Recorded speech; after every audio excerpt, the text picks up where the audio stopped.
Hey you guys, so the first thing I'm going to go ahead and show you how to do is how to make a multiple choice question. Okay.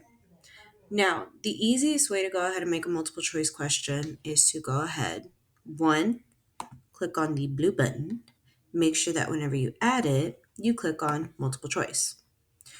Two, you can go ahead, add in a question title.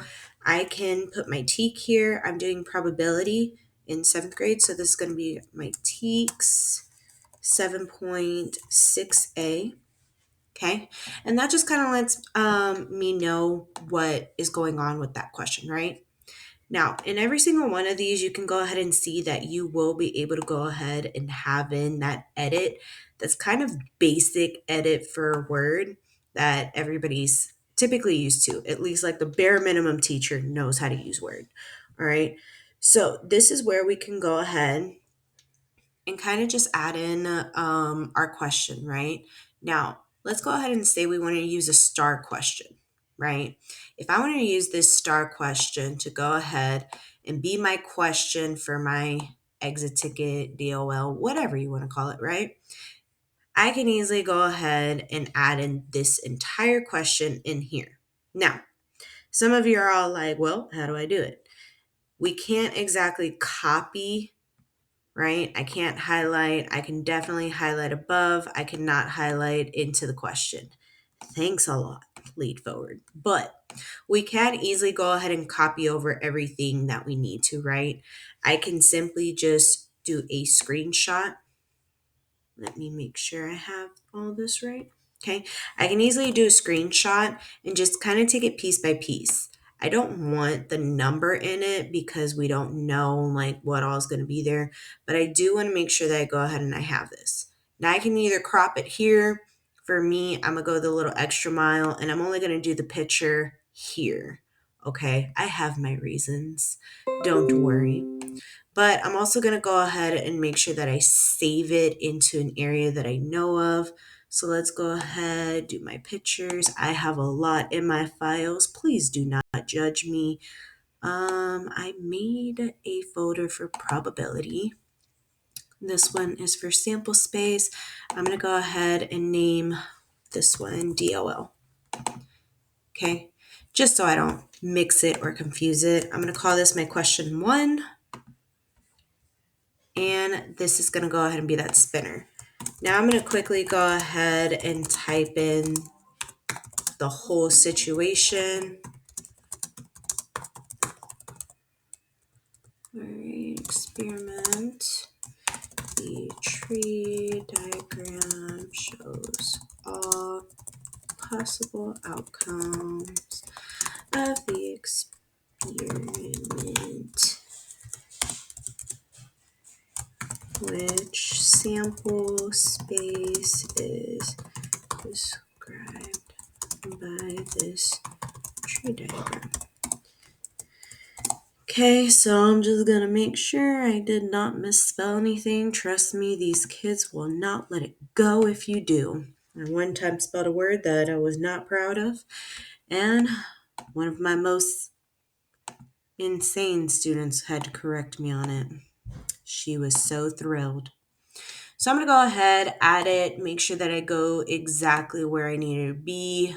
Again, y'all can have this so much more simple than me. I have a lot of folders and a lot of pictures. I like doing screenshots a lot on everything, and I always try to stay organized, so I do have a lot in my folders. Again, don't judge me. Okay, so I'm going to go ahead, shrink my image down just a bit. And then I want it centered. That way it looks kind of beautiful, right? You can highlight, you can change the color as needed. Me, I just want it bold.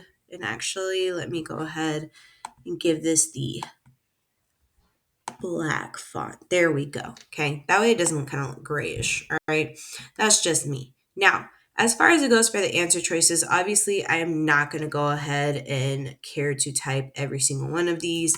This is where I am definitely going to go ahead and cheat a bit, and I am going to screenshot. And actually, just so I can make sure that each one of these is in good standing, I'm going to go ahead and screenshot them to the full length that I can. And whenever I save it, it should still save to that right folder. So I'm going to go ahead and call it F1 because it is going with my question one. I'm going to repeat the same things, G through J. I'm sorry. Yeah, G through J. That made sense. And I'm going to just quickly save everything. This is G1.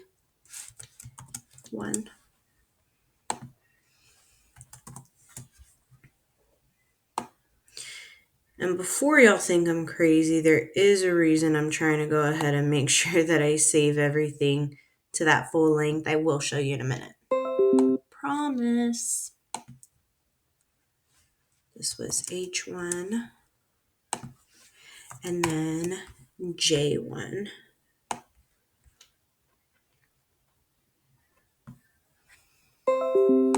Okay, now, like I said, I wanted to retype the question. You guys do not have to retype the question. Please do not feel like you have to retype the question. If screenshots are easier for you guys, by all means, go ahead and do the screenshots. Okay, so now whenever I go ahead, I'm going to insert each one of these in order.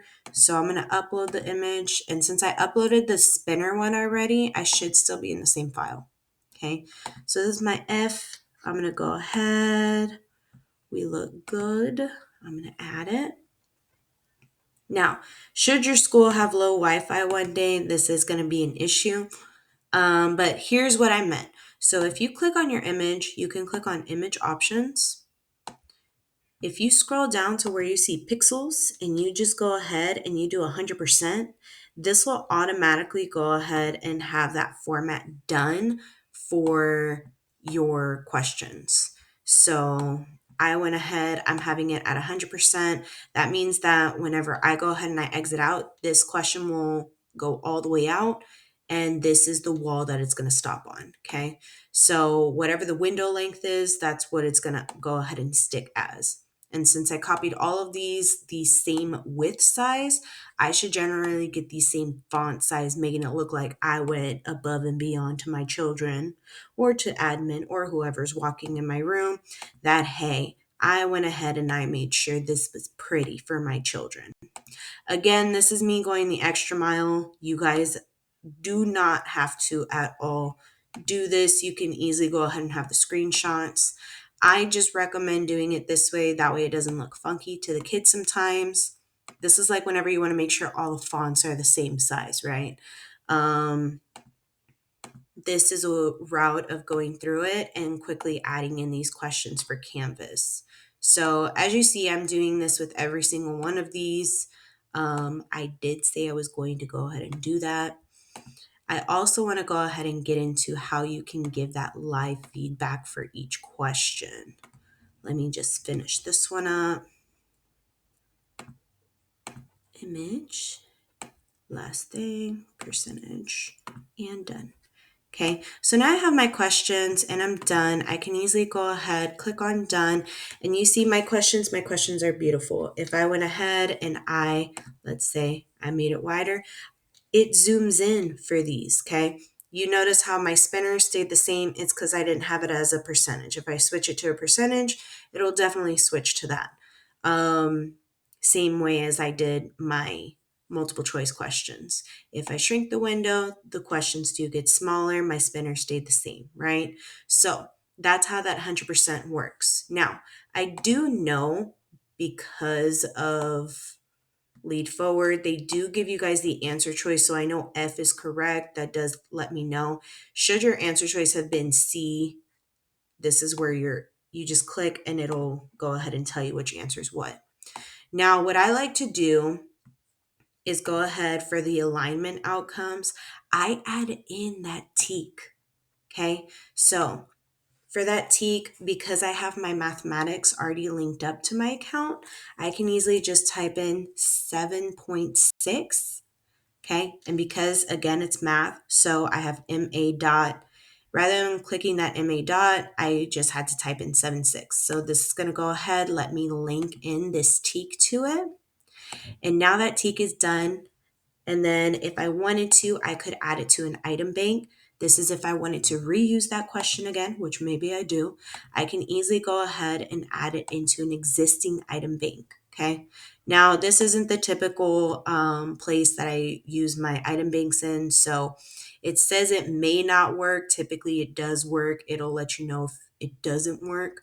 But before I go ahead and I add this into the item bank, because then I have to only edit it in the item bank, I'm going to go ahead and show you guys this right here. So for a correct answer, you can leave a commentary being like, yay, you got it right.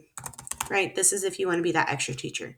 I typically don't put comments like that. That's just me. But if you want it to be an incorrect response, this is where you can give your kids that life feedback. Now, typically what I like to do is, let me see if I can find it. If this was my key sample for this, and this is what I wanted my kids to see on what they could go ahead and do to see what they did wrong, right?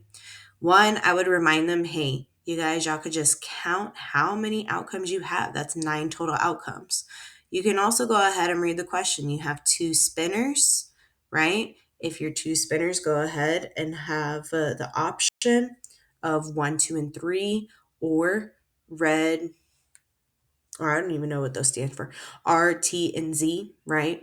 Then I have my 3 choices, my 3 options, and my second spinner. 3 times 3 gets me 9, right? I'm teaching both of my kids that. That's what they know.